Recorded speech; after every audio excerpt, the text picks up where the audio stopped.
అత్యుత్తమ ప్లేస్మెంట్స్ తో ఎంఎన్సీ కంపెనీలలో ఉద్యోగమే లక్ష్యమా? ఇంజనీరింగ్ చదవాలనే మీ పిల్లల కలని కేజీ రెడ్డి కాలేజ్ తో నిజం చేసుకోండి.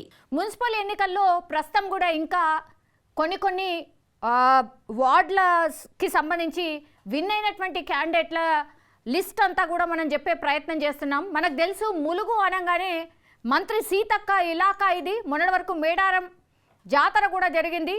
సో అట్లాంటిది ములుగుకి సంబంధించిన రిజల్ట్ వన్ సైడ్గా మనకు కనిపిస్తోంది. ఇక్కడ కాంగ్రెస్ క్లీన్ స్వీప్ అని చెప్పొచ్చు. ఇక్కడ మొత్తంగా 14 వార్డులు ఉంటే 14 వార్డులకు గాను కంప్లీట్గా కాంగ్రెసే 10 వార్డులు గెలిచింది, బీఆర్ఎస్ ఏమో 2 వార్డులు గెలిచింది, అట్లాగే ఇండిపెండెంట్లు 2 వార్డులు గెలిచిన పరిస్థితి అయితే కనిపిస్తోంది.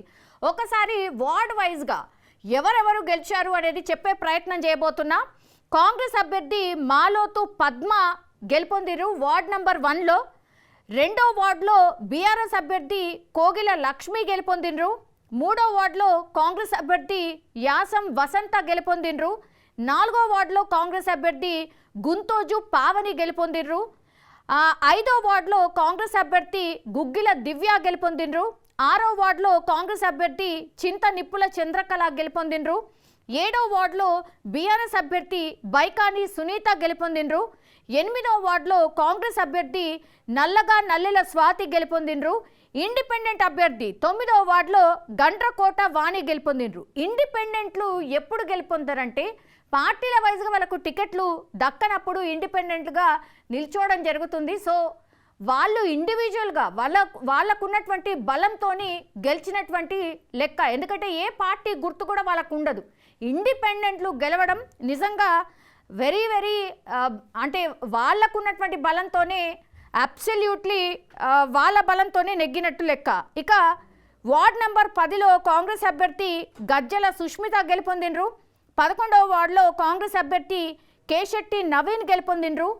12వ వార్డులో పొరిక రాజు నాయక్ ఇండిపెండెంట్. ఇక్కడ 2 ఇండిపెండెంట్లు గెలుపొందిండ్రు. సో ఒకరేమో మహిళ ఒకరేమో పురుషుడు ఇక్కడ వాళ్ళకున్న బలంతోనే గెలిచినటువంటి పరిస్థితి. ఇక 13వ వార్డులో కాంగ్రెస్ అభ్యర్థి సిహెచ్ సాంబయ్య గెలుపొందిండ్రు. 14వ వార్డులో కాంగ్రెస్ అభ్యర్థి షాహిన్ మిర్జా గెలుపొందిండ్రు.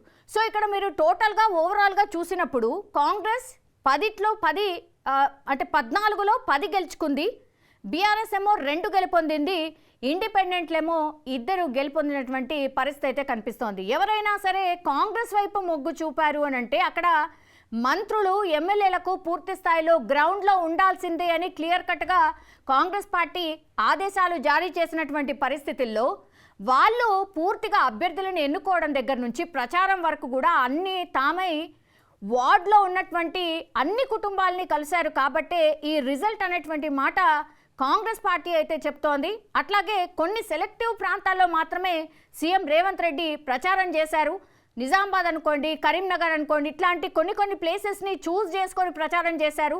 కొద్దిగా అక్కడ బూస్టప్ ఎక్కడైతే అవసరమో అక్కడికి వెళ్ళి సీఎం రేవంత్ రెడ్డి ప్రచారం చేసిండ్రు. సో ఇప్పుడు ఈ మంత్రుల ఇలాకలు కావచ్చు, ఎమ్మెల్యేల ఇలాకలు కావచ్చు, పూర్తిగా వాళ్ళని అక్కడే ఉండమన్నారు, గెలుచుకొని రావాల్సిందే క్లియర్ కట్గా ఆదేశాలు కూడా అందాయి. అందులో భాగంగానే పక్కాగా గ్రౌండ్ వర్క్ చేసుకొని ఇప్పుడు కాంగ్రెస్ పార్టీ పూర్తి స్థాయిలో మున్సిపల్ లెవెల్లో పాతుకుపోయేలాగా ఈ రిజల్ట్స్ వచ్చాయని కూడా చెప్పొచ్చు. ఇప్పుడు ములుగు జిల్లాలో మంత్రి సీతక్క ఇలాకాలో పూర్తిగా ప్రభంజనం క్రియేట్ చేసింది కాంగ్రెస్ అని చెప్పొచ్చు.